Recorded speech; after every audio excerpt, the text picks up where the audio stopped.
Hello and welcome to episode 34 Pacific Horseplayers right here on the HHH Racing Podcast.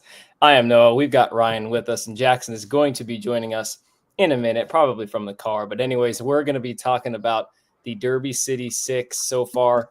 There has been a big carryover.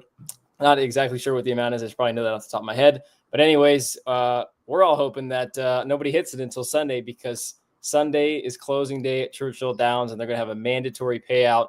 So we're going to be talking about that sequence of races for you guys tonight. Of course, before we get into that, let's go through our peripherals. Of course, you can listen to us on Apple Podcast, Spotify, and Anchor. You can subscribe to our very successful tip sheet. I've got that finally updated now. Thank you, Kyle. I just went ahead and stole your banner. We've got 870 total picks on there since February of 2021.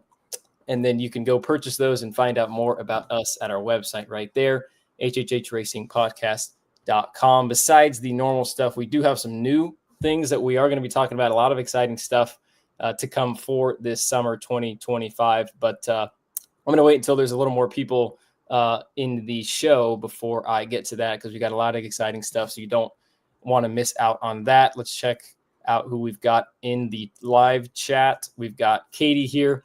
She's ready. Daily clock check. She was 5:54. So, Kate, that's a little late on your standards. I'm gonna have to ask you to bump it up maybe next week.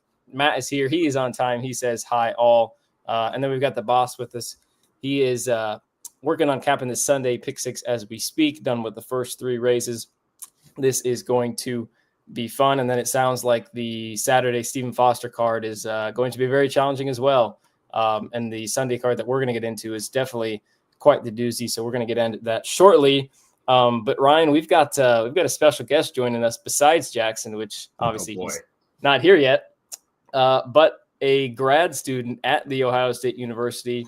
It's everyone's favorite. It's Charlie Freeman. Charlie, how's it going, little bro? Well, that's disrespectful. You made me feel old just now when you just said grad student. That is kind of a wild statement to have to hear. I'm not there yet, but yeah, you're right. A little over a month, I'm going to have to start admitting that I'm a grad student now. But yeah, no, it's good to hear. And, I had to change the bio finally from Mr. South Beach to Mr. Everything, because now I'm getting to, cover some Churchill with the South, with the West Coast boys. So I guess I'm now everywhere. But yeah, no, it's good to be here. And you're right. This is hopefully it does carry over, because this is a pretty intriguing sequence and not an easy one by any means. Not at all. And we've got a full house coming from the car. I called it. It's the freshly shaven Jackson Muniz. Jackson, what's going on? Where else would I be streaming from? This is the norm now. This is what are we? This is his office. This is Jackson's office this is now. Office. This is the studio. Got the nice soundproof walls. We're good. We're good. Studio. Well, we got 6 races to talk about and 4 people to talk about them. So let's go ahead and get into that shortly. Let me go ahead and bring up the Equibase real quick. Actually, before I do that, Charlie, I know you're not going to be able to join Betting and Boozing tomorrow night because the NBA draft's going on. Give us about a minute spiel about what we should expect tomorrow night for the NBA. Are you going to be there? Are you going on stage? No.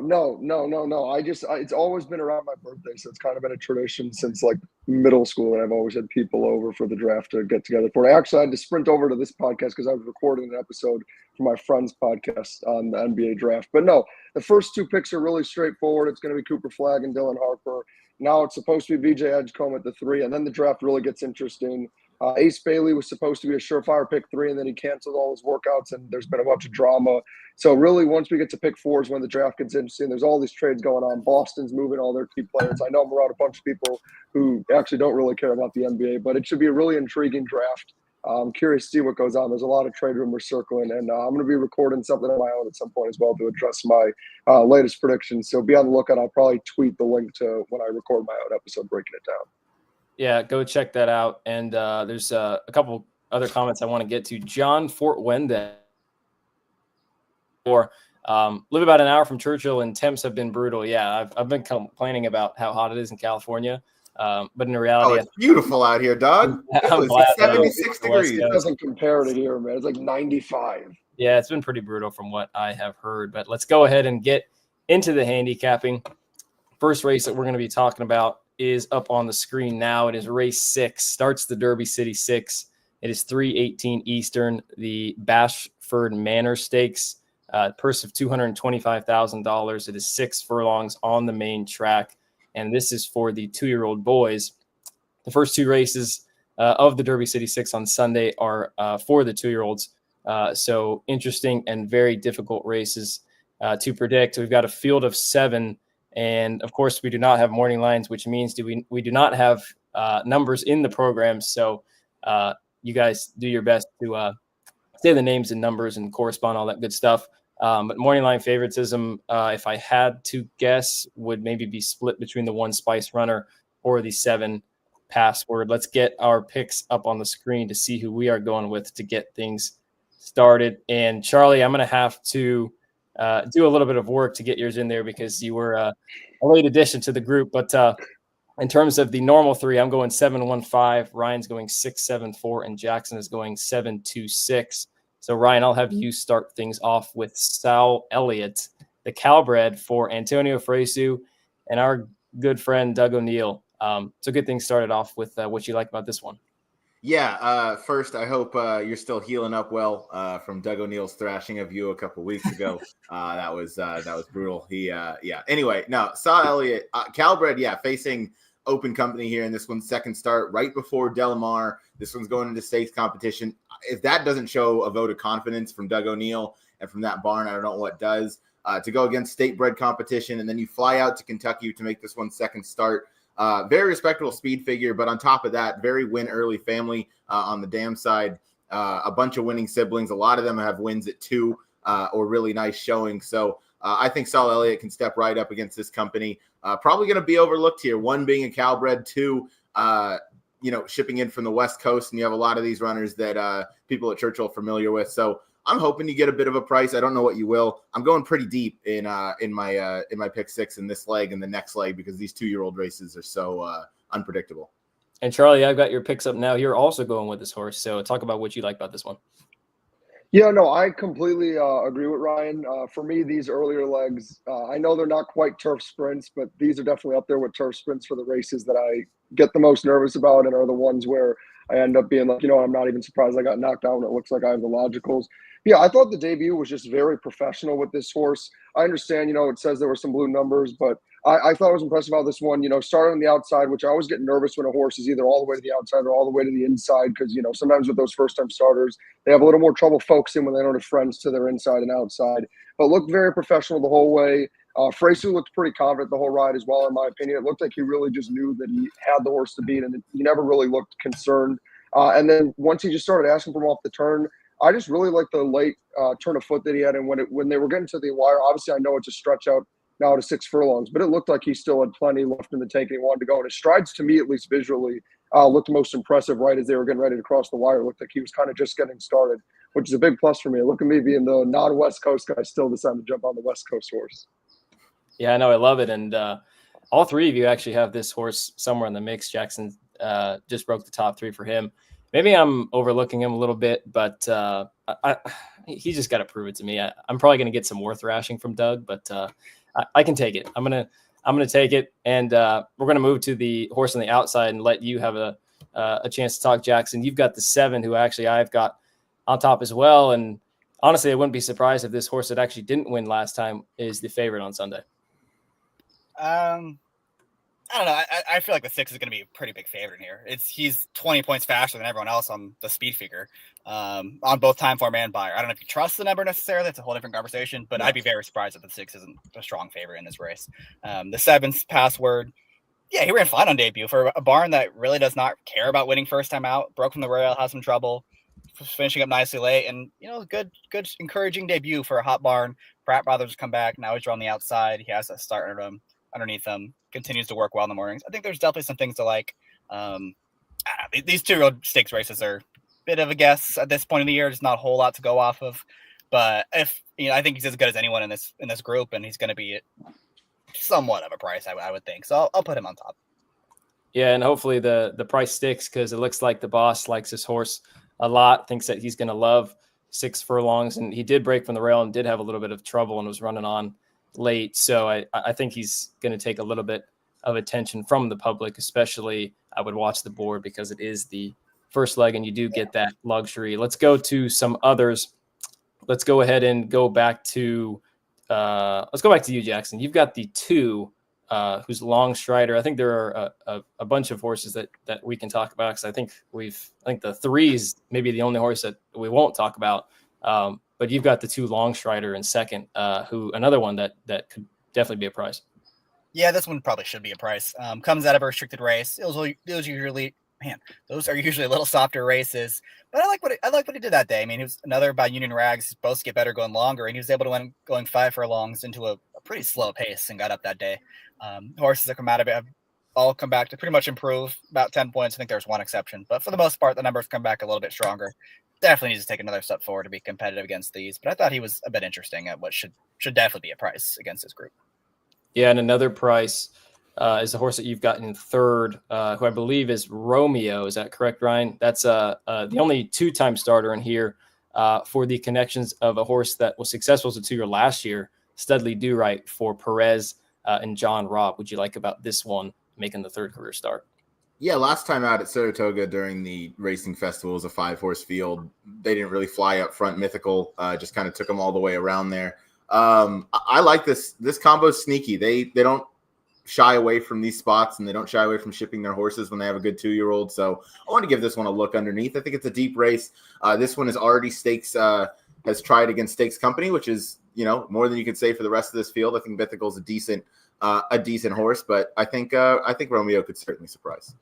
Yeah, and I mean, I would have a hard time believing that. I think you can make the argument that Mythical could be the best 2-year-old we've seen so far, male or female, because I know she's outfielder. It's outfielder. Yeah, I guess that's a good point. But she's a female, and she faced the boys and completely romped in the Tremont. That was very impressive. And I think she was quite a few lengths in front of the filly in the race couple races after that. So she's one I think that's going to be really good, and she's already proven to show some talent. Let's go to Charlie once again. We'll go to the horse that you've got in third, and that's just to the outside. That's a horse that beat the number 7 Password, and that is the number 5 Comport. Yeah, and this is one of those weird ones where you definitely need to watch the replay, because obviously I know you also are the only other one to have this one in the money. Finished behind the 7 who I have ahead of this one. Look, I don't think Comport did anything wrong. Obviously went to sit just off, and then Louis went by as they turned from home. And, we always like to say nobody really gets by Louis in the stretch. So it was pretty clear after this one was dueling on the front end that he was a winner. Again, I don't think really did anything wrong, and I think he'll be fine with the stretch out to 6. I think the reason I just have him a little bit lower is there's other speed in this race he's going to have to deal with, especially the main contender just to his outside with the 6 horse. And I just think out of the 2 that come out of that race, I think the 7 is going to be the one who benefits more from the pace scenario and the distance. But I still think this one makes sense. And I still think Louis is tough to beat in the stretch, so I will be using this one on my tickets. I think he's got a great style. Some of these others are maybe a little more speed or a little more closing. I think he's kind of got that tactical versatility, even though we've only seen one start, it just kind of seems like he could have that potential. So I think he's, very possible. I've got him on the ticket. And then I've also got this horse, the 1 Spice Runner, which I'm a little surprised nobody else has, at least in their top 3, maybe in the tickets that we talk about later. This is, I believe, a full brother to Gunite. So obviously, got a very good sib, won at 5 furlongs. And, I guess the knock would be he got pretty much a perfect trip. He just sat outside in a field of 5 and then just kind of went by as he pleased. And the field wasn't great, but he was really green in the lane. And I think he's got a lot of potential, obviously, got that really nice full brother. But I think there are bigger things to come from him as long as he's able to navigate a trip from the inside, which I think is going to maybe be a little bit of a well-known narrative as we talk about some of these younger races, because the rail can certainly cause some issues. But we'll move on to the next race. Let me go ahead and get the next race up in terms of the Equibase up on the screen. And that is not what I wanted to do. So let's try that once again. There it is. Race 7. It is the Debutante Stakes. The first race we talked about was for the Colts. This is for the 2-year-old fillies.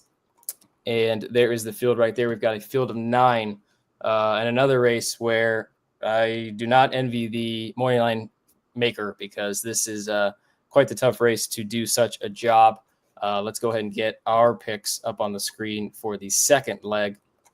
And I am going 7-3-4. Ryan's going 2-3-4.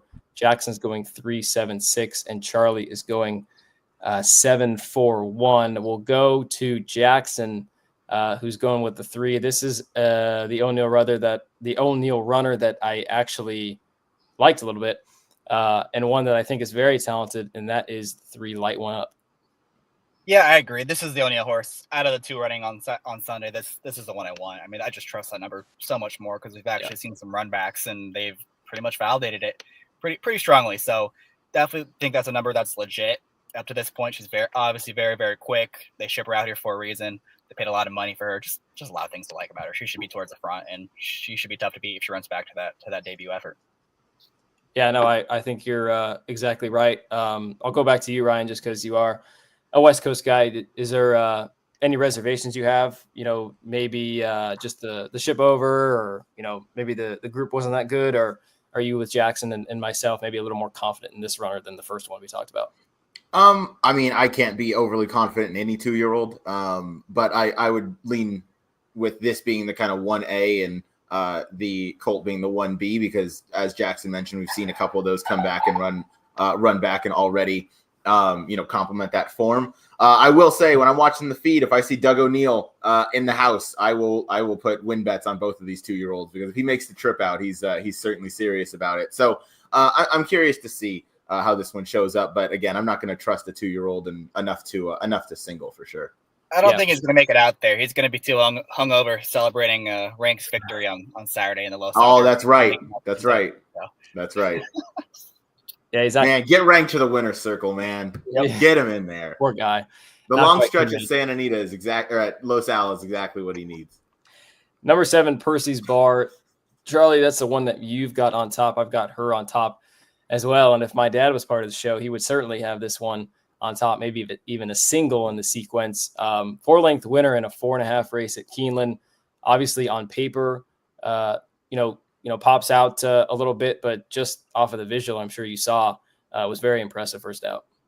Yeah, I loved this horse on debut. I was very hesitant in those Keeneland races. I was more of a Keeneland Turf Pick 3 guy myself and trying to avoid these kinds of races and just occasionally betting a ward if it was one I backed. But this was the one exception where it was a dirt sprint where there was a non-ward horse that I really keyed in on, and I was all over her. Took decent enough amount of money that I had faith in. I just thought she was incredibly professional. The way she was able to sit off a pace and fractions that weren't all that hot as it indicates, and then just rallied so effortlessly by. And to win by 4 lengths in a race that short means something. Like you said, to be honest, this is actually the race I went deepest in, just because I think this field is noticeably, at least in my opinion, more talented than the field in the race before. I think there's a lot more question marks in the first race in a negative way, where in this one I think it's in a positive way, where there's a lot more that I just think of more potential. But I just had to put this one on top after the debut. I thought she was incredibly impressive. Really didn't do anything wrong, and there was just no one else I could point to. And I definitely on the side will be putting a win bet on this horse. Yeah, I like her too, and it looks like the race has come back pretty live. You see the 3rd place finisher came back and won. It's sometimes it's hard to tell how good these races are, but you've got 2 next out winners just because they don't give buyer speed figures for these 4.5 races. But just from what it seems like and what we've seen so far, could be a pretty live race. And then something that I always love is if you watch the replay, she definitely had trouble. She checked going around, somewhat of a turn because they start the weird shoot back there going 4.5. And that is not noted in the PPs, which I think is a big plus because people see that in the notes and, don't bother to watch the replay, but she certainly had trouble. So I think something to mention. Let's go to some others. Ryan, I'm going to let you actually talk about your top pick, and that is the lone first-time starter. That is the number 2 daughter of Vekoma, and that is Vadra. I'm going to go Vadra. Yeah, no idea how you pronounce the name. Not going to even try. But it shouldn't be any surprise. I know it's not to Jackson that I picked this horse. Obviously, I love everything by Vekoma. So, no. Going one turn. Oh, going one turn, yes. If they try to go 2 turns, they fall on their face as soon as they hit the top of the stretch. Okay? Correct. Yeah. No, they're good until 6.9 furlongs, and then they call it. Yeah. No. Thank you, Jackson, to clarify that. No. But in all seriousness, the damn Lady Hansen had a winner in her offspring on debut. So at least they win early on the bottom side. Vacoma's still holding at 22% with 2-year-old first-time starters, which is phenomenal.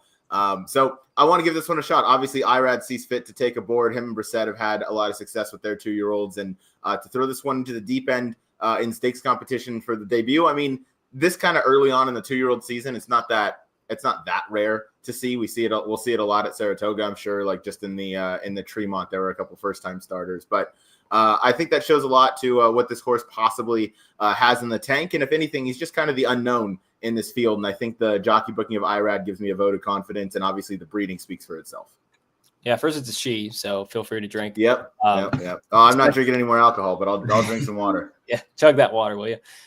Second point is this horse is cross-entered on Friday. I can't remember which race number it is, but I believe she's in number 1, and I believe she is 6-1 on the line, which kind of goes back to something I was saying earlier, and the rail is not a great spot, so they might actually scratch out of there to run in here, but theoretically this is a tougher spot. So I don't know. It'll be interesting to see if she actually ends up running on Sunday, but I watched her work, so I think she's got talent. One of the perks of my new job is that I get some of those like pedigree things that you find like the catalogs.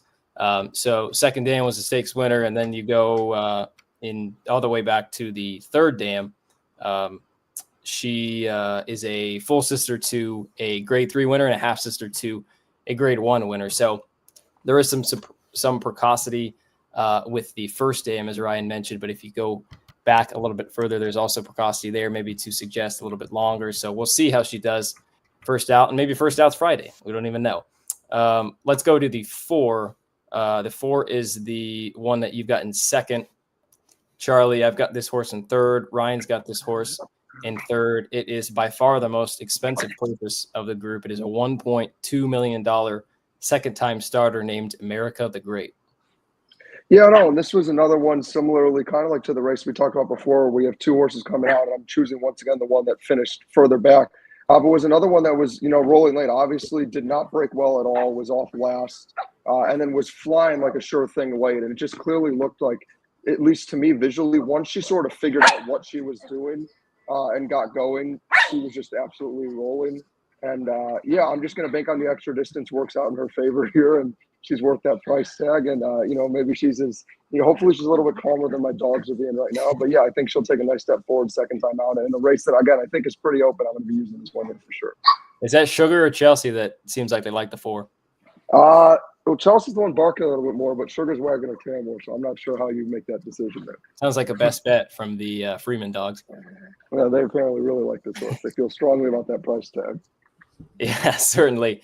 2 more horses to talk about. We'll go back to Jackson. He's got the 6 Mind Strike, and then we'll talk about the 1 back to you, Charlie, which it's a little surprising that Jackson's got the Gulfstream horse in the mix. He's got the 6 Mind Strike, who came from way out of it. What do you like about this one, Jackson? Yeah, it came from way out of it. You don't see horses winning from 11 lengths back, going 4.5 furlongs very often. I don't care who you face. It's pretty impressive. And the horses that finished second and third, I think both came back and ran pretty well from what I remember. So maybe that was a legit race. They bothered bringing her out to Churchill. Hopefully she can break a little better and be more involved because she was really motoring home late. Again, it could have been a terrible field, but she feels like one that's going to be completely dead on the forgotten about on the board, and one I want to use because she can take another step forward too. I mean, these are all these horses can take big step forwards. It's a lot of guessing with these 2-year-olds this time of the year. Yeah, definitely. And she's going to be a big price on the board. Last one is the 1 Charlie Essential Coffee for Pratt and Asmussen, who just seemed to skip over the slop last time. Question is whether she can do that from the 1 hole and a fast track on Sunday. Yeah, and obviously, the weird part with this one was getting disqualified and placed second after winning so convincingly. But yeah, I like that Pratt stays aboard. Obviously, like you pointed out, the question will be, how this horse runs on the dirt. But look, was bet down like a sure thing anyway, so that makes me feel a little bit better. Again, like that Pratt stays aboard. And I just thought, honestly, she looked so professional. It looked like she was in a class of her own, and that it almost looked like she was a special weight running against, like maiden claimers in like the 30,000 range. It just looked like a class of her own. Now, obviously, like kind of similar to how Jackson was just talking about, the question actually becomes, who did the horse beat? But at the end of the day, with horses this young, you can only beat what's in front of you, and you just, have to go one race at a time. But I get the 56 is a little light. I get the speed was a little light. But look, if she won by a length of 2, I'd be a little more concerned, but it's the fact that she won so convincingly going away. I get that, again, she was disqualified, but she was still so clearly the best horse in that race by a lot, that I still think there's reason to believe she can take another step forward here, and I trust that she can take to the dry track. I definitely think so. Let's go ahead and move on to the next race. But before we do that, I do want to plug something real quick that is for this Saturday. This Saturday, we've got a big live podcast. It is at 12:30 Pacific, 3:30 Eastern. We will be talking about Stephen Foster Day at Churchill Downs. We're going to be on for a while. I think we're going to be talking about all 6 stakes races. And the Picks and Ponies guys are going to be covering that late pick 5 on Thursday. So go check that out, of course. But Saturday, we've got the live show. Howard will be there on track reporting live with trainers and jockeys to get some interviews, some insight. So please join us again. That show starts at 3:30 Eastern, 12 Pacific. So join us, join us in the live chat. If you're not doing anything on Saturday, I'll just be working, and then I'll be on at 4:30 Eastern, I believe, to fill in for Kyle because he's got either a birthday or graduation. But I know I'm going to be hosting some of that show. I think Charlie's going to be a part of that for a little bit. I know we got Matt, we've got Paul. Obviously, we're going to have Howard tuning in from time to time. So it's going to be a good time. Go check that out. Okay, we'll go ahead and move on to the next race. The next race that we're going to be talking about is race 8. And let me get that up on the screen here real quick. There we go. Equibase for race 8. It is the Hanshin Stakes presented by the Japan Racing Association. $300,000 purse, 1 mile on the main track. And we've got a field of 8. The morning line favoritism, I have to imagine, will be split either between the 1 Banishing or the 4 Saudi Crown. Let's see what direction we are going in. 3 of us are going with Saudi Crown, and Charlie, the odd man out, is going with Banishing. So obviously we're going to start with our special guest, Charlie, to talk to us about why the number 1 Banishing is going to get the job done on Sunday. Yeah, Banishing was a horse that I honestly wasn't as familiar with. Was running a lot in Oakland, which is not stuff that, on our show we've covered a ton recently. And then I know it was a horse that was really hyped up, though, from some of the other guys on the podcast going into that race 2 back at Churchill, where obviously he came up short, losing by just a neck, and a wild finish against, some really nice horses like Mindframe and Nisos. And then obviously last time out, maybe I just think I get that, 3 back a mile and an eighth was fine, but I kind of felt like a mile and an eighth was a little bit long for him. To me, when I watched him, he wasn't quite this. He didn't have quite the same kick. He's not quite the same horse. To me, I think kind of that mile to a mile and a 16th is sort of the cap for him. I understand, obviously, doesn't have Brad aboard this time, but his, 2 back was with Jose Ortiz, and I thought gave a really decent ride after the pinch started. Nearly got there, and you could argue probably, could have been the one to win that race. And I'm just going to trust get back to that form, and that last effort was more so that it just mile and it wasn't what this one wanted. Not that, he's on the decline. I'm just going to bank that that's the case. And, quite honestly, I do agree with you guys that this is likely between the 1 and 4, but I just can't take Saudi Crown. This is a horse who I pretty much have always been against. And, for the most part has been right. I understand last time, at less than even money, battled on to beat a horse that we always like to make fun of being overrated, but honestly ran his heart out and Mystic Dan by a nose. But for me, I'm going to take my chance here with Banishing. I don't think he'll be a great price, but he'll be better than Saudi Crown. And I just have too many questions and have seen Saudi Crown fail too many times at short prices to pick that horse. Yeah, and I want to get the other 2 guys' opinion. I don't know. For me, it was more of the statement of he's not necessarily good enough to compete with the Mystic Dans and the Sierra Leones. So we'll just throw him in this race rather than, he's going to love the cutback, if that makes any sense. Did either of you kind of feel that way or have an opinion on that? I just think he's out of form. I think he needs a break. He is 5. He has been hard campaigned throughout the entire winter, spring, and now into the early summer. Give this guy some months off. I mean, he was running lights out at Oakland Park. He obviously ran really valiantly. He ran arguably one of the best races in the Churchill Downs. And then you got to go back out to 9 panels in the Blame Stakes. I mean, you're asking a lot for a 5-year-old horse. So just give this guy some time off. I'm against him. I think he's tired, and that's very reasonable. He's been a hard campaigned horse. So if he beats me, I'd be even more impressed by the resume of Banishing, but I'm not going to be picking him. And Jackson, I feel like, people out there will make the argument that, Banishing beat him when he was on the lead 2 back on the Oakland Mile. Why can't he could do it again. Well, he was off the layoff. Oaklawn, as a couple of guys already mentioned, is, basically banishing and Jacobson's backyard. And now Saudi Crown is kind of back in his backyard, even though banishings run more times at Churchill. I just like the way that it sets up for Saudi Crown, and throw it off the layoff. I think he's going to fire his best.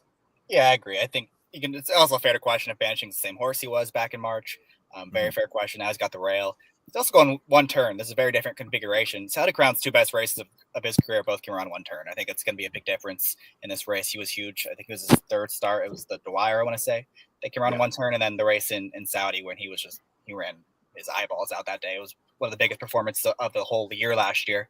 So finally getting back to one turn is going to be big for this horse. There's really not that much other speed. I think he's going to just go to the front and roll these guys over. I mean, I think he's just better than these.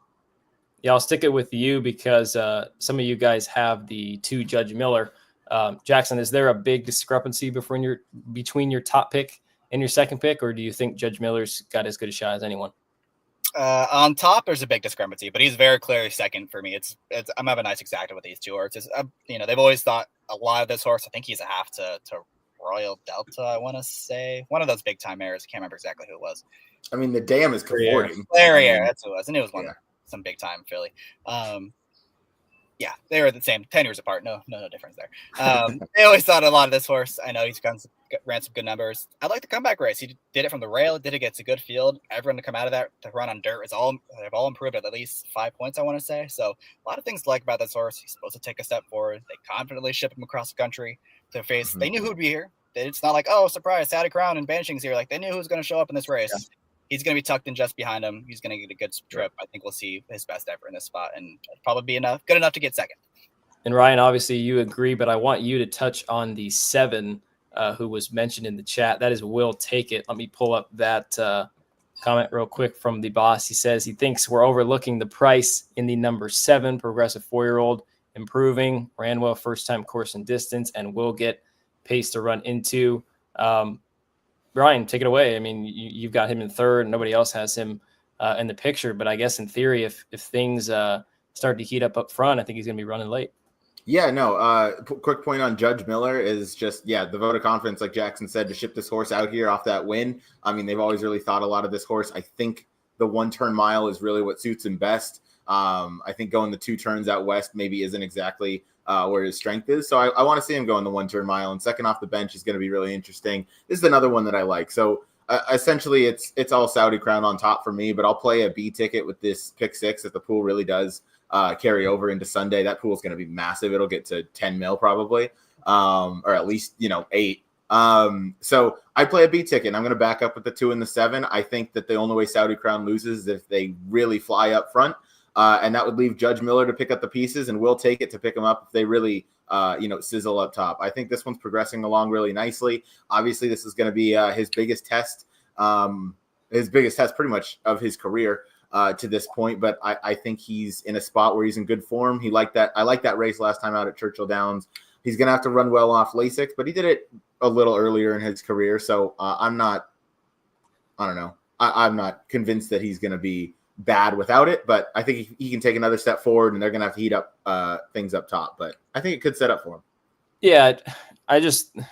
Part of me wants to think that was kind of the time to get him, just because Dragoon Guard was off the layoff. Tumbarumba is very untrustworthy, as Charlie knows very well. But just kind of seemed like that was the time to have him. And maybe he does get a setup. I feel like if you're going to take a closer, it's probably the 7 will take it, or the 6 Extra Neho, who I've gotten 3rd.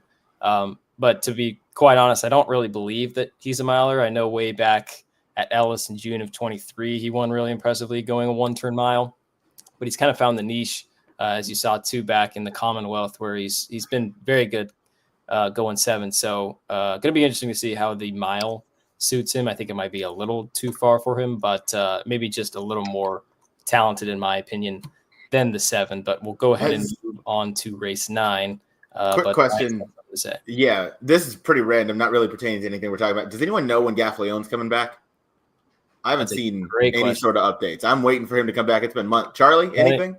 I mean, well, I saw the boot had finally come off, and he had like posted some pictures of him, I think, like somewhere for rehab. So he's got to be getting better, but I don't know when he's actually back. Okay. Well, waiting for him to come back. Jackson, do you have something? No. Oh, okay. Great. Well, I saw you took yourself off mute, so I thought maybe you had something to chime in on. No, I just thought it was weird that Pratt's writing extra Neho and not banishing. Banishing? So that's another weird thing about banishing. But That's a good he point. also has Jose Ortiz. It's not like he's got some scrub writing. So. Yeah. If someone actually has some insight about that, please throw that in the chat because Howard guesses a few weeks.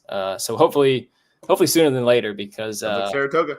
He's going to be obviously he's missed some big mounts, but he's going to be on some live ones definitely this summer. Let's go ahead and move on to the next race. Next race is race 9.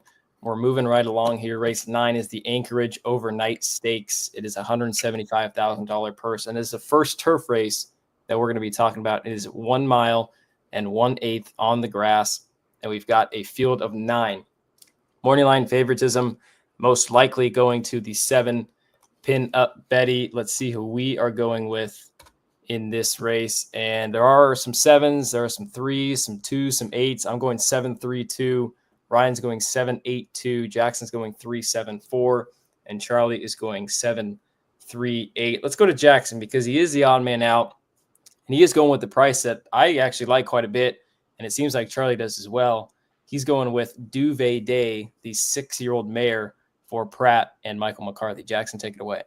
Yeah, I just think this is going to be a decent value pick in here. I mean, look, Pin Up Betty's way the horse to beat. She's also a little exposed. Like, we kind of know what she is at this point. She's obviously very, very talented, but I think last time was time to have her when she was, what'd she go off at last time? 5-1. She's going to be 2-1 in here, maybe even 9-5, 8-5. And Duvet Day, there's some things to like about her. I mean, obviously last time was her first start of the year. It was going to mile 16th. I think she's a horse that probably wants to go much even further than this but she does get an extra 16th of a mile to work with today. It's her second start off the bench. I think she might get plenty of paces to run at again in this spot. Pratt bothers to ride back. We saw what he did with this horse last year at this very configuration, and when she blew up the toe to upset the field at 10-1. So I think if you're looking for an alternate to the favorite, I think this is one that makes plenty of sense in here as she does have the upside and can get back to that good form she showed at the end of last year.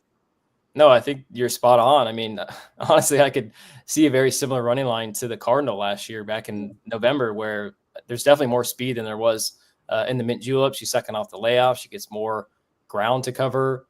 Charlie, obviously, you've got her in second. So is that what you were kind of thinking here? Yeah, I just think she absolutely wants more distance. And like Jackson pointed out, you're now getting this one second off the layoff, and you're getting Pratt back aboard, which is a massive jockey upgrade. I think this makes sense. I do think there will be enough pace. I trust that, Pratt will make sure that he sits close enough with her where, obviously I will say the one slight concern, which is why I did have her second, is when she got it done in the Cardinal, they did, you obviously see the red numbers. So she got the exact kind of pacing arrow that she needed, and that's not a guarantee here. I think there's a lot to like, and I agree with Jackson completely. If I were to try to beat the 7, this is exactly the direction I'd go. I just think there's a lot to like, a lot of upside, and you should get a more reasonable price. While I do think the price on Pin Up Betty isn't going to be great, this is my single, little spoiler, and I do really like her in this spot. For me, the way I just see it is I don't disagree from a value perspective. Last time was when to get her, but for me, it's Meagher. You're getting Louis again. He's going to have the jump on the 3. You don't pass Louis in the stretch. It's third off the layoff for Meagher, which I think is going to be super helpful as well. I think she's trending in the right direction and is only going to get better. And I just really do think with the setup, the distance doesn't concern me at all. I really do think she's going to be pretty tough in the spot as she continues to build. And Ryan, obviously you've got her on top as well, so feel free. I guess maybe the one concern would be maybe the 9 panels gets to her a little bit. She's maybe a little better mile 16th, but no doubt in my mind, clearly the horse to beat here. I mean, she's 2 wins in a second and 4 tries going this mile and an 8. So I don't think the distance is an issue. I think she loves Churchill Downs. This is a horse that I'm going to, not a single for me, but one I'm going to use for sure as we keep things going. But this is one I'm looking forward to winning on Sunday. And then I'm going to fade this horse at Saratoga when she's even a shorter price. I like it. Going to the speedy type to the outside. This is another progressive 4-year-old. We'll go back to let's go back to Charlie. Charlie, I'll let you talk about this one. who won the Gallarette on Black Eyed Susan Day, I believe, at a nice 8-1. And then followed it up again at 7-1, almost held on, couldn't quite hold off the likes of Pinup Betty, but a respectable race and third off the layoff. Yeah, and what's interesting with this one is I have a feeling you'll probably get a similar price again. I mean, maybe she's 6-1 in the spot now, but I think people are still going to be a little wary of her and not really sure what to think. And I think that's reasonable. I would argue, out of the, main two coming out of that race where you were talking about, Noah, if there were any concerns about Pinup Betty trying to get the extra distance, I think this is the one I would be most concerned about getting the extra distance. I really thought she got a fine ride last time out. I don't think Verano did anything wrong. The fractions were fairly reasonable. I thought she did everything right. I just thought at the end of the day that the little bit of distance at the end caught up to her. Now, I do actually think a mile and 16 is her best distance. Obviously, we saw how well it worked for her two back. And I will say, similarly to Pinup Betty, with this being third off the layoff, I do think you could still expect, another solid performance. I just think if this was a mile and a 16, I'd be a little more excited because I think you'll get a square price. But I think a mile and 8 is pushing it for her. I think she can absolutely stay on for a piece. She's a great horse to use underneath. And look, if you think there's any chance they could walk the dog, I could hear why you'd use this horse in horizontals for sure.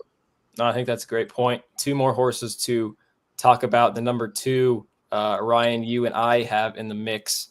She's another closer for Graham Motion and a jockey upgrade to IRAD. The thing I liked about her was, we kind of talked about it. That Pimlico turf was kind of funky, especially on Friday, where it just seemed like it was really tough to make up ground. I know she ran very poorly, but it seems like if she gets pace to run into, she's one that you could use. I personally don't have her on the ticket, full disclosure. I'm only 3-7 in here, but I wouldn't fault anyone for using her in the pick 6.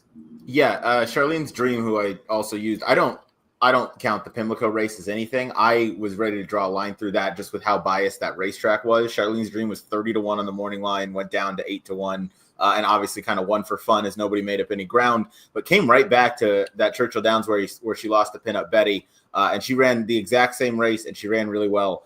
So it backed it up for me, and now she's third off the bench as a 4-year-old. So I think she's proven that she's ready to run, and she's in a really good shape right now. And I think maybe stretching her speed and the extra half furlong won't be a detriment to her. But Sparkle Blue is one I want to pick up the pieces coming out of that race at Pimlico, where I think a lot of people are going to look like maybe she reversed in form or maybe a little bit, something was off and maybe she's not the same horse, but I think it was just a matter of the turf course that she was running on that day. If you go back to any of her prior efforts, aside from the one that she was laid off after at Woodbine, she runs pretty much the same race. She's going to need a little bit of pace, but she drew really nice today. She obviously gets the jockey upgrade to Irad Ortiz. So, I mean, look for him to sit a good trip and he's going to have to outkick, Pinup Betty and some of those other deeper closers, but I think she's capable on her best day. And even if you look at, the races first off and second off the layoff, I mean, Saffron Mood and Give Me Another would be odds on in here. And then at Laurel and the Dalia going a mile, I mean, she really got no pace to run it. I mean, they almost went 25 seconds for the second quarter, and she was closing into that as 3-2 favorite. So I think there are excuses to make for her. And like I said, certainly one that could be used. Last horse we will touch on is the 4. Is this the correct horse? Jackson, Generous Lover. It's confusing with the. Yeah, that's the right horse. Just a price horse I wanted to throw in there. She's speedy, but doesn't need the lead. And her form's a little dirtied up. They do a lot of different things with her. But you look at her last 4 races going just the 2 turns, all the way back to June of last year, 1 by 2 lengths, then went to turf, 1 by 4 3/4 lengths, and 1 by 12 lengths, and then 1 by 26 lengths. This is a horse that clearly does her best work going just the 2 turns. Now, this is a very different class company than what she was facing those days, but those were smashing wins. And getting back to her preferred distance, she might get a pretty good trip in here. She's definitely going to get the jump on some of those others in here. So definitely going to have her in my pick 6 tickets at a big number. Maybe one that can sit off of Charlene's Dream, maybe get the first jump on some closers and upset at a big price. So looking forward to see how she does. We'll go ahead and move on to race 10. Let me get that up on the screen. Share there and throw that up. There we go. Race 10 is the Max Field, and I'll tell you what, this is a very difficult race. And even the last race, I think this late double on Sunday is quite the double for sure. Race 10 is the Max Field, $250,000 purse. It is 7 furlongs on the main track for the 3-year-old boys. And we've got a big wide open field of 13 with the morning line favoritism going most likely to the 10 verifier for Pratt and Cox. Let's see who we are going with in here. And if our picks are not indicative of how difficult this race is, then I don't know what is. I'm going 1-5-6. Ryan's going 10-5-2. Jackson's going 9-7-8, and Charlie's going 2-10-5. So actually, Ryan and Charlie are very similar. And then myself and Jackson have 6 completely different horses from each other. So we're going to spend some time on this one. Let's go to Charlie. You're going with the 2, Captain Cook, Irad, and Rick Dutro, who obviously has been based up running in those 3-year-old races up in New York. Finally gets a cutback. Yeah, I want to start by saying it's very clear that Ryan knows ball, so I think the people should be listening to us too. Look, yeah, I like the cutback for Captain Cook. I feel like through no fault of his own, he was sort of just an overhyped New York horse, maybe because he was just, the local horse trying to take on some of these other invaders and was just getting overbet in races that I just quite honestly don't think, he was at that same top level of. And I'm just not ultimately sure if 1 1/8 was the distance that, he truly wanted. I really liked his effort at 7 furlongs. I thought it was visually really impressive. I know obviously he came back then at 1 1/8 and was able to get it done at that point. But I think the cutback can make him dangerous here. I think there's definitely enough space here. I do think Irad's going to have to be a little aggressive with him drawing the 2-hole to make sure he's not too far back and doesn't get buried on the rail. But again, I trust the cutback. I trust that if Dutro thinks that this is what this horse wants, then that's the right move. And, again, for a horse who's been pretty poorly placed in a lot of his starts going further, I just think this cutback could work out nicely and he could get the setup here. And this is when I feel like you have to use your horizontals. And Ryan, it looks like you like him at least a little bit. So what do you got to add? Yeah, the reason this horse doesn't want to go, 1 1/8, as I'm sure Jackson already knows, is he's by practical joke. And that's another one where I just refuse to bet them going 2 turns. No, the cutback for Captain Cook is really strong. This is another one I'm going to definitely use on some bigger tickets that I play because the one downside that Charlie mentioned was the inside draw here is probably going to be a little bit tough, especially with his ability to be forward early. I'm worried that maybe he just, kind of got the shit end of the stick in terms of how the race flow might pan out. But Irad could definitely have him in a good position as they turn for home. So this is one I definitely want to keep an eye on moving forward. I'm happy he's back around 1 turn where he belongs.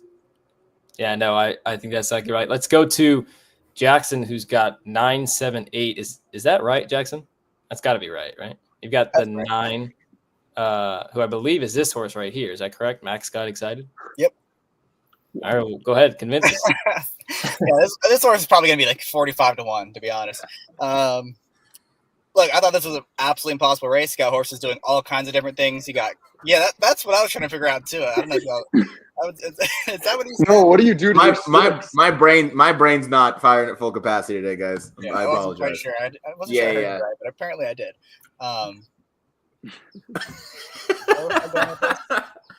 Okay, big giant field, horses doing all kinds of different things, all these cutbacks, all these stretch out, speedy types. I just think it's fun. Going 7 furlongs, this pace could just collapse.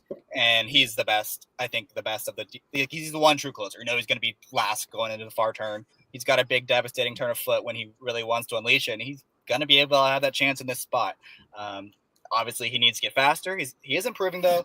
And he's going to get a good setup in here. I don't know if he's quite good enough, but at what's going to be a humongous price, I'm going to use him on top. I'm going to use him for all my pick 6 tickets that I may or may not play, and hopefully we get lucky with this bomber. I'm with you. I really think this pace can fall apart. I think some wacky things can happen in here. And I know one of the horses that's going to be part of that hot pace is the 10 Verifier. I'll go to you, Ryan, because you're the only one that's got him on top. Obviously, based off of numbers, he's got 91, 92 buyers, top of the field for sure. But the question for myself and probably some others is who has he really faced? Yeah, he hasn't faced a whole lot. It's a big test for him, but I've loved the way that he's won those 2 races. They've been just so convincing. Obviously, getting off Lasix may be a bit of a question, but the way he's done it his first 2 has been the right way. He backed up that Colonial form where all those numbers were a little bit questionable. Jackson's smiling like a I'm still laughing at Matt's comments. Yeah. What stick has shit on it? I don't know, man. I'm using the wrong kind of sticks, I guess. But I mean, Verifier drew really well again. He's going to be, the outside speed. You have Kale's Angel obviously right there, but I think Verifier might just be quicker early. He's shown that he can pass horses like he did in his debut. You get the best jockey in the country aboard him. I think he's going to be really tough. Maybe I'm dumb for, using him on top in a pretty complicated or in a pretty deep field. But I just think he's the best horse in here, and I think he can take another logical step forward and beat this field. Nobody thinks you're dumb for putting chalk on top. I do. Think I know you don't. That's your job. Whatever, little bro. Let's talk about some others. Let's go back to Charlie to talk about the 5. He's got the 5. I think a lot of us have the 5 somewhere. And actually, yeah, I want you to talk about this one because speaking of not playing chalk, I actually had this horse on top when we did the Pimlico show. Talked about the chick laying. Went off at a nice price of 9-1. Charlie, obviously, you're coming right back with him in 3rd. Little bit of weird jockey gymnastics, I thought, because Jose goes here, Irad goes to Captain Cook. I think Jose was on the one, but now it's Saez. A little bit of jockey gymnastics, but Charlie, looks like you're a fan of this one, hoping to make it back-to-back. Yeah, no, you're right. But look, at the end of the day, I think Captain Cook's going to be the shorter price and is the horse. Obviously, he's been running in bigger fields, has better numbers. So to me, that doesn't bother me. And I think honestly, in Retribution, I think you're going to get a very fair pricing. And I wouldn't be surprised if you get all that 9-1 again, because this race is so wide open and interesting. And that's why for me, I just feel like going with 2 of the shorter prices in here and the 2 and 10. I want to at least find one price horse that I think could be interesting. And look, again, like we talked about earlier in a different race, by no means is it bad to have Jose Ortiz pick up the mount.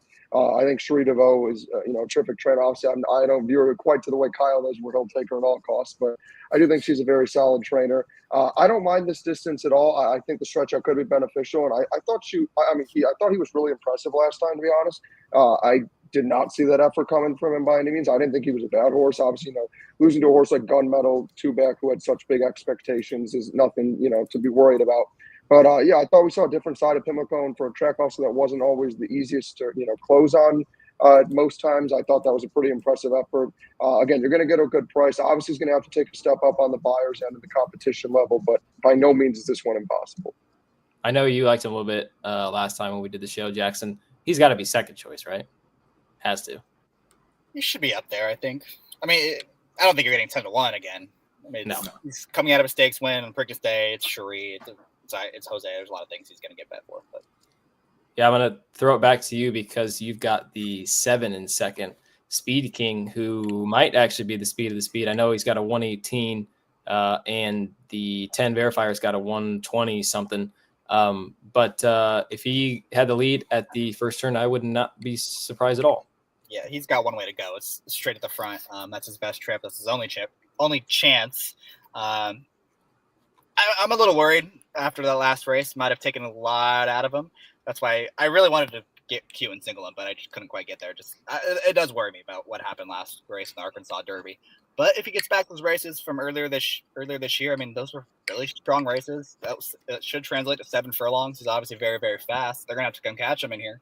And I think he will be kind of forgotten about. I think he's going to be another one that's going to be a bit of a price. Everyone's going to just toss him to his last 2 starts, toss him because there's too much speed. And this 7 furlong trip might be what he really wanted all along. So I'm very interested in using him on Sunday. Yeah, let's keep it to you with a rival to his outside. That's the 8 Flood Zone. Giroux Cox didn't run in the Derby, decided to pass after a disappointing effort in the UAE Derby. But Wathnan decided that was the right thing to do, and they paid the price for it. But coming back, another one with a cutback. Yeah, this is the Cox horse I want way more than Verifier. I mean, go back to the Gotham. He ran a 98. It's 8 points faster than that. It was actually against a good field. He overcame some adversity in that spot and ran really well. And then, like you said, they kind of threw him to wolves. Got a little bit of a, what do you call it? DFS, Derby fever Syndrome. Yeah. I got it right. They brought him back, give him some time, bring him back in a reasonable spot. Got a decent post. He should be close up to the pace. He's one that's pretty interesting too, and he's not going to take anywhere near as much money as Verifier will. Oh, I like it. Last horse that at least I'm going to talk about is the number 1 Ancient World, who I'm kind of surprised nobody else really has in the mix. He was 9-2 in the Chickling. I believe it was the 3. And he got one of the worst rides I have seen in a long time. Jose had him on the lead for the first furlong and a half, and then took him back and then made this huge 4 wide move and was in front of the 11 at the top of the stretch, like 5 or 6 wide, and then got tired because Jose asked him to do a bunch of bullshit. And then, I'm betting him back. I don't care about the jockey gymnastics. I I'm in full disclosure. He's a second single of mine. I'm going to throw out the L word. I love him on Sunday. I like him a lot. He can just let horses go, and he's going to save ground. He's going to come with one run. I know he's got a 103 early time for him, but I mean, he came from way out of it in the debut. It's not like he can't come from way out of it again. He's kind of proved that he doesn't need Lasix. He gets Saez, who is, I think he's got to be the leading rider at Churchill, isn't he? He's got to be. So. But I like him a lot on Sunday, and I'm going to key a lot of bets around him, hoping that he comes with a late run. And like Jackson said, things fall apart late. So we'll go ahead and move on to the last race of the sequence. But before we do that, I've got one more thing to promote, and it is, again, for some upcoming stuff this summer. We've got Saratoga Power Picks, Saratoga Today shows on Fridays, Saturdays, and Sundays. We've got Del Mar Power Picks. All of our Power Picks for Del Mar and Saratoga will be Fridays, Saturdays, and Sundays. As of the last 24 hours, I believe we've got the AOK to do some live shows Saturdays and Sundays that will be featuring some simulcasts from Woodbine and Monmouth, hoping to get a couple more that we're going to be going for you guys. But that is kind of the information that we have so far. And we've got much more coming as well. So as it says on the bottom, stay tuned. I definitely know Kyle's going to maybe have some more information tomorrow night. Howard will definitely have some information for you guys on Thursday night. So go check those out, because it's going to be a busy summer for us. We're going to be doing a lot of things for you guys. So you are not going to want to miss out on all that good stuff. Okay, I've got that plugged. We can go ahead and move on to the very difficult last race. And let me get that up on the screen now. That's the race we just talked about. There's the last race. It is actually the only non-stakes race on the card. It is the last race on the last day of summer 2025 at Churchill Downs, 5:58 Eastern. Maiden special weight, a nice purse of $120,000, going 1 1/8 on the turf. This is for the fillies, and we've got another big field. We've got 12 in the main body. We've got 3 AEs, the 13, 14, and 15. But again, 12 in the main body.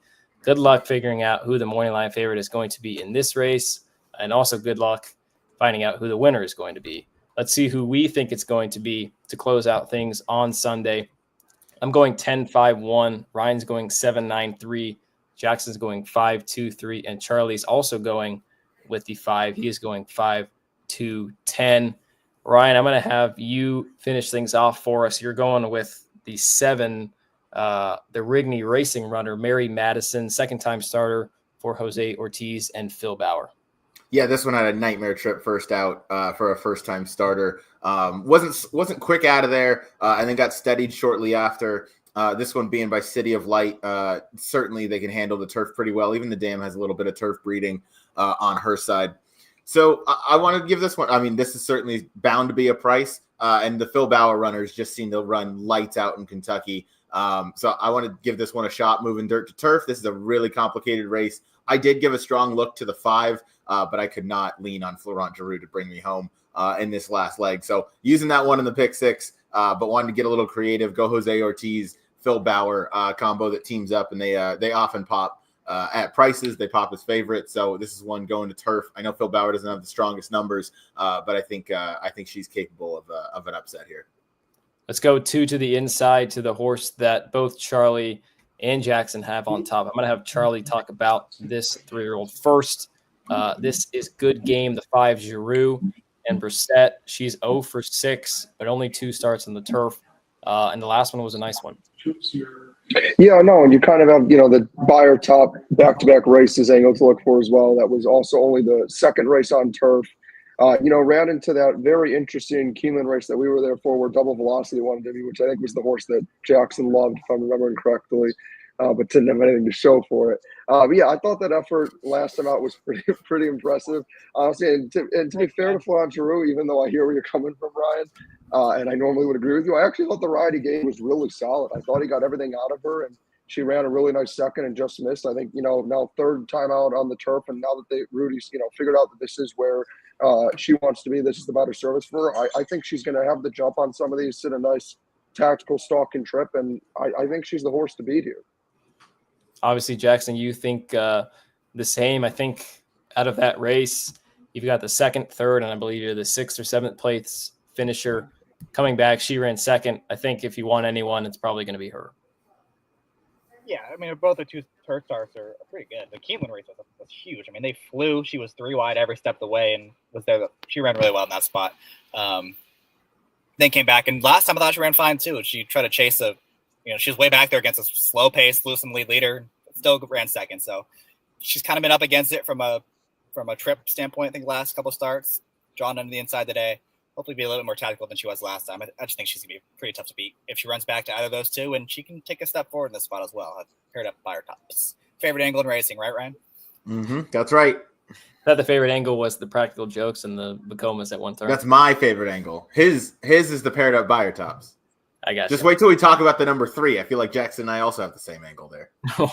Why don't we go right to it? I'll let you go with the 3, Ryan. You've got that's Joyous Song. Yeah, it's Joyous Song. The 3, Bill Mott runner, who seems like he can't lose right now for whatever reason. This is one that's trying turf for the first time. Hey, Jackson, help me out. When was the last time Junior Alvarado and Bill Mott didn't win a race? Because I can't find it. I can't find it. See, I thought at first maybe it's just a New York thing, but then I looked and he's winning at 36% at Churchill Downs too. So yeah, there's a couple times every year, a couple different barns that just win at ridiculous rates, and you just bet them blindly. This is one of them because this horse looks terrible and the barn can't lose. So just put on your tickets because he's probably 100%. This horse has absolutely no turf breeding. This horse does not look like it looks like going a mile and a 16th at a mile. Just didn't do a whole lot of running towards the end of the races. Yeah, sure. Get this one on turf. I'm going to use this one on the tickets. It's that simple. This is just one of those barns I'm not ignoring right now. And this horse is still going to be a price, probably 8-1 maybe. Just because I think Mott and Alvarado are probably going to take a decent amount of money because obviously the word is out that they're pretty lethal right now. But the one I absolutely am not going to get beat by in the final leg of a pick 6 here. Yeah, and the run into her inside is the too late baby doll, the French bred. She was the one that ran 3rd to Good Game last time. Charlie, and I feel like I already know what you're going to say. I'm in the States angle. Yeah, I would say if we're going to go on, what our favorite angles are and things to go to, why not go to my probably arguably my favorite and something I start using like a broken record, which, yes, the second race out in the U.S. is an angle I love. It has helped me a lot. I've been very successful with it, so I'm never going to hop off of it. Look, I thought that was a really decent effort. I thought James Brown gave a solid ride, gave her every chance to win and just didn't quite have it there. But again, I mean, you look, that was also off a pretty noticeable layoff. Hadn't been seen since August of 24. Now gets that second start in the U.S. Always hate that first start in the U.S. And, even despite that, took some serious money in that race. So clearly the public really had some strong feelings about her heading into that race. I know you're not going to get an amazing price on her here, but honestly, I really do think this race is pretty open, but I really do think the 2 and the 5 are the 2 I'm keen in on. Again, you have the 5, a horse off 2 buyer tops, and now gets a 3rd start on the turf. And then this 2, again, I thought all things considered, she ran pretty damn big first time in the U.S. and can take another step forward here. No, I think certainly, and it's just a matter of, I think maybe whether that race is going to come back live or not, the Good Game race. We'll see how that pans out on Sunday. The last horse that we're going to touch on, because we are running a little behind schedule. That's a 10 straight 4. That's the one I've got on top. I think Charlie's got in the mix somewhere. I thought her race last time was kind of sneaky good. She lost to Wedding Mood, who was a foreign invader who ran second at Keeneland and then came back and won this race at Churchill Downs. The form's dirtied up a little bit. She was kind of close to a hot pace first out at Fairgrounds, and then you can completely toss the off the turf race at Keeneland. She didn't like the dirt at all.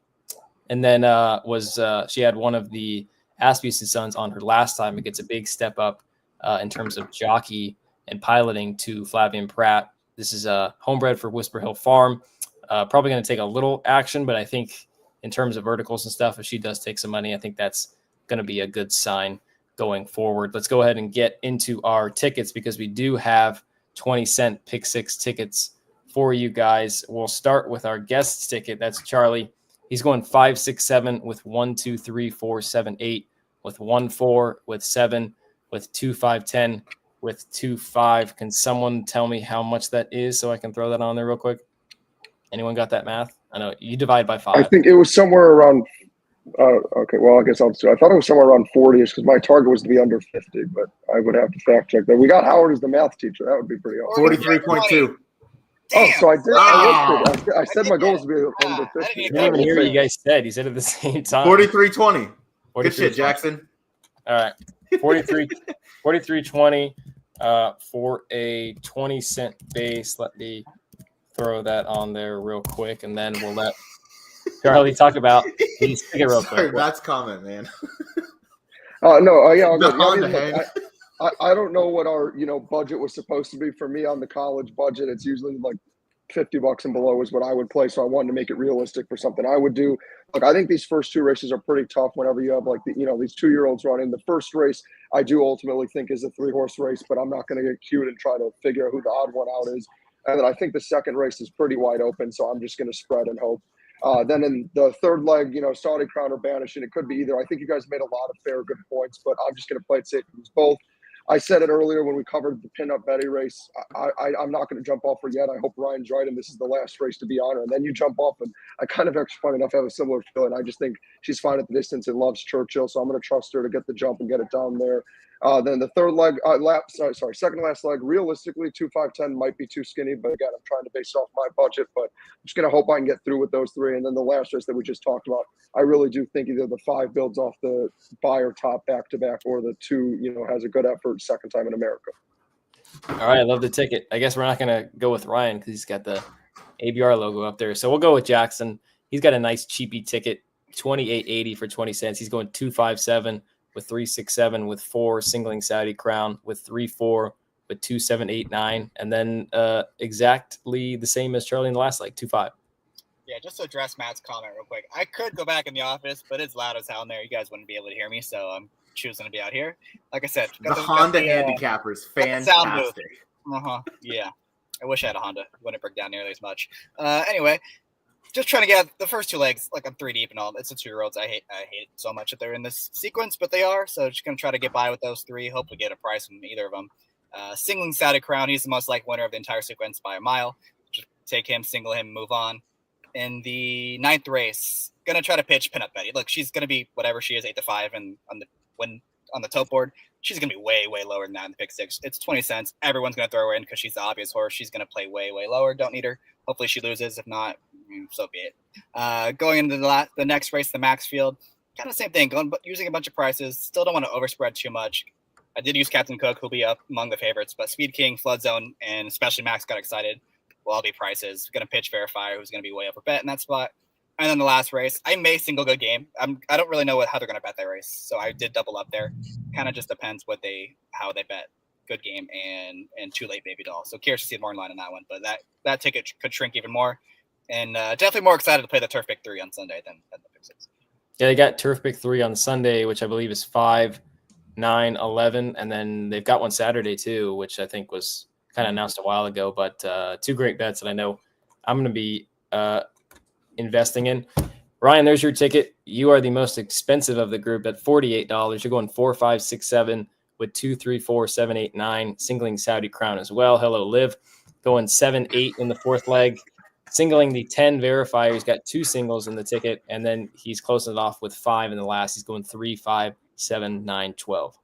Yeah, look, I did this to kind of stay in budget. I absolutely want to use Retribution in the verifier leg because I don't know that I trust verifier completely enough to single, but I wanted to stay under budget. Yeah, I'm spreading deep in the 2-year-old legs. I'm with you. It's probably a 3-horse race, but I wanted to toss in the 4 because I thought that horse was a little bit interesting. And then going 6 deep in the next leg. Again, those 2-year-olds, anything can happen. I'm with Jackson. Don't love that they're part of the sequence, but I do like the degree of difficulty that adds. Saudi Crown, most likely winner in the sequence. I'm going 7, 8. I like the Pin Up Betty running lines. And then the horse that's going to be on the lead, Champagne Cami. Is that the name of the horse? The 8. That's a Vladimir Serin horse. Yeah, that is a Vladimir Serin horse. Yeah, well, the 8. Forgot the name. I'll look it up right now. It is Charlene's Dream. Yeah, it was pretty close. Charlene, Champagne, Cami, whatever. So yeah, no, I want to use those 2 because I think Charlene's Dream is going to set the pace. Pin Up Betty, obviously in the best form. I guess for this ticket's purpose, I'll single the 10. Last leg going 5 deep. That's a very difficult race. A couple horses we didn't talk about in the last that I'm using was the 9, who is a second-time starter for Riley Mott. Excuse me.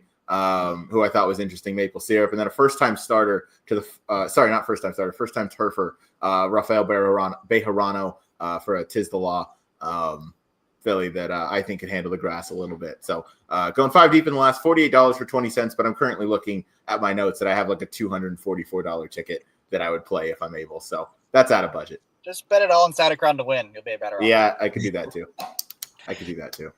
Yeah, I think it's definitely one of those sequences. I know we've got cheaper tickets for the show's sake, but I wouldn't. I think it'd be a good ticket to maybe get some buddies together, Group play ticket. a little group ticket, and get in. We the use single Saudi Crown. We have the single. Good, yeah. I'm going 1-7 with 1, 2, 3, 4, 7.